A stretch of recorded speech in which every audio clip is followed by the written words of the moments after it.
The battle between Sergio Perez and Max Verstappen may not have materialized on the driver's standings, but things did get pretty spicy by the end of the season between the two teammates. But now it looks like the Dutchman's ready for an all-out war, as not only has he taken a jab at Perez, but also Hamilton's ex-teammate, Valtteri Bottas. In today's video, we're going to talk about the champ's latest comments and more, so keep watching. First off, Verstappen takes a jab at Bottas. The rise of Max Verstappen over the past couple of years has been pretty spectacular, and he has now cemented himself as the dominant force in Formula One. But while his racecraft is a lot more mature as compared to some of his earlier Red Bull days, it seems like he hasn't lost that edge when it comes to interviews. Now, to be fair, you could say that he just is a straightforward guy and speaks whatever he wants. At the same time, the things he says can be a bit controversial at times, landing him or his team in trouble. And the same could happen this time around as well, because the Dutchman's decided to have a go at none other than Valtteri Bottas. In an interview with Viaplay, the two-time world champion was asked about the role of a second driver within the team, and whether they should even exist in the first place. To this, he obviously said that every team needs a number 2 driver, especially during the latter half of the season. And to be fair, even if people disagree, he's got a point, as he probably couldn't have won that first title without Perez's help. But right after this, he went ahead and said the number 2 drivers need to accept their roles in the team to survive in F1. Still fine, right? Well, the 25-year-old then, for some reason, decided to highlight Bottas, of all the people, and his role as Hamilton's wingman to convey his point. Up next, Verstappen says number 1 drivers are just better. Admittedly, Bottas was the second driver at Mercedes, even if no one actually called it that at the time, as he never really managed to go head-to-head against Hamilton. Not to mention, he was also brilliant at holding up the other cars to give Lewis an advantage. Still, we all know just how much the Finn has struggled over the years due to that very label. In fact, at one point, he almost quit the sport altogether, as everyone kept making fun of him for being a wingman, and those Valtteri, it's James calls. So, perhaps it wasn't quite tasteful for Verstappen to point toward the Alfa Romeo driver as a way to describe a second driver's role, but again, he's just someone who speaks whatever comes to his mind. Now, continuing his interview, the Dutchman went into a bit more detail about Bottas' time with the Silver Arrows. He talked about how the Finn started fresh every single year, but fell out of the title race only a few races into the season. And for Max, this was the point where, as a second driver, you just have to admit defeat and take your foot off the pedal. What's more, he also said that at times like these, it's important to accept that the driver next to you is just a bit better, though he added there's nothing inherently wrong with this concept. According to him, accepting your role within the team and accepting that you're slower than the number 1 driver is just something that should come to you naturally. Not to mention, Max thinks rogue second drivers don't survive for long. As we mentioned earlier, every team has to start prioritizing one of its 2 drivers during the latter half of the season, as the focus shifts on the championship efforts. So, unless both teammates are neck and neck in the standings, all of this makes perfect sense. Then again, there has to be a subtlety to it. Like, you can't just go out there and start sacrificing one driver's race just for the other guy's gain. And perhaps that's where things go wrong, as teams love giving team orders and such, which sorta goes against the whole point of the sport. Verstappen, however, doesn't want any drama in his team. After all, he's seen plenty of it in the past when he was teammates with Daniel Ricciardo. Not to mention, they literally used to crash into each other or have some issues every other week. So perhaps he's got a point here too.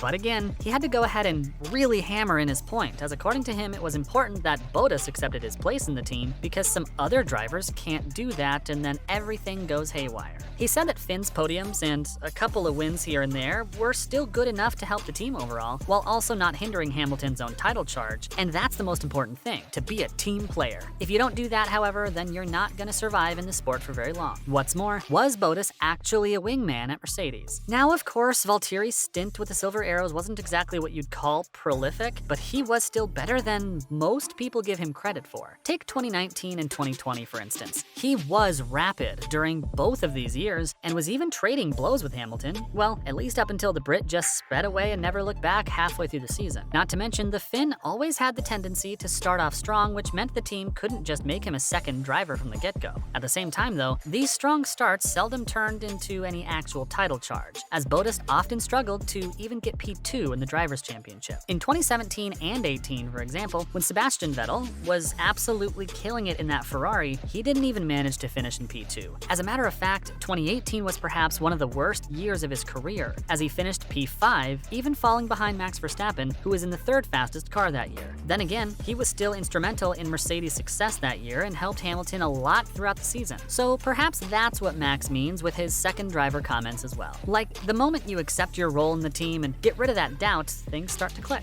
And even if you don't get individual results, you can still prove to be valuable to the team and your teammate. Moving on, Max sends a coded message to Sergio Perez. Yep, it's all coming full circle because turns out all these comments about Bottas were actually aimed at Sergio Perez. Now, we all know just how strenuous Verstappen's relationship got with his teammate during the final stages of the season, and despite the team's attempts to dispel the situation, it looks like he's not ready to let go of that grudge just yet. In fact, in the same interview, he sorta cheekily attacked Perez without actually mentioning his name. He said that while he's not gonna name any names, the drivers need to accept their role in the team. You can't live in a fairy tale world, he added. We don't know about you, but that's a pretty clear indication as to who the Dutchman's talking about. After all, the whole reason why the feud between him and his teammate even started was because of their on-track shenanigans. Not to mention, Sergio was really upset when the team ordered him to let Max pass through during one of the races. In fact, according to the Mexican, that was the point where he bowed out of the title race. And on the flip side, Verstappen refused to let Perez pass when the team asked him to move aside in Brazil. Oh, and that was a very big moment because it eventually led to Sergio missing out on a second place finish in the Drivers' Championship. It's gonna be interesting though to see if the two drivers do carry on with this beef next season, as that would be the absolute worst case scenario for Red Bull. Coming up, how did the rivalry even erupt in the first place? Teammate rivalries aren't a new thing in Formula One, and it's pretty normal for drivers to even fight each other at times. Usually though, these rivalries are left on the track and a quicker debrief of events after the race sorts things out between the two teams. But the fight between Perez and Verstappen is actually super ugly, and it's almost started to seep into the 2023 season as well. How did it even begin though? Well, for that we'd have to rewind all the way back to Monaco 2022, when Sergio was on the provisional pole during Q3 with a few minutes left on the clock. Max was putting in some purple sectors and looked set to be one to take pole position before reaching the checkered flag. So apparently the Mexican just straight up decided to crash into one of the barriers, which of course resulted in the session ending prematurely. And while he made it look like an accident, onboard data showed that he was actually accelerating right before going into the barrier. That's why most people, including Max, think he did that deliberately just to get pole. What's more, since it was Monaco, Perez also ended up winning the race. Cause, well, you can't really overtake on the streets of Monte Carlo. Here's the interesting bit though. Max kept that anger harbored within him for months after that, and only decided to unleash it once Sergio was absolutely desperate for that P2 finish in the championship in Brazil. Finally, Max isn't gonna make any compromises in 2023. Now, after his refusal to let Perez through in Brazil, Verstappen said on team radio that they'd already talked about it and that the team knew his stance on the issue. What's more, even Red Bull conceded they had made some mistakes in a statement that was released in the aftermath of the Grand Prix. But if this recent interview is anything to go by, then we shouldn't expect anything different from Verstappen in 2023. In fact, if anything, we can expect him to be even more relentless against his teammate next season. So if Sergio really wants to get rid of that second driver label, he's gonna have to compete at the top of his game against a Dutchman that refuses to budge. That's a wrap for this video. Do you think this rivalry will carry on into 2023? Let us know in the comments below. Make sure to give this video a thumbs up and subscribe to our channel for more videos like this. See you in the next one.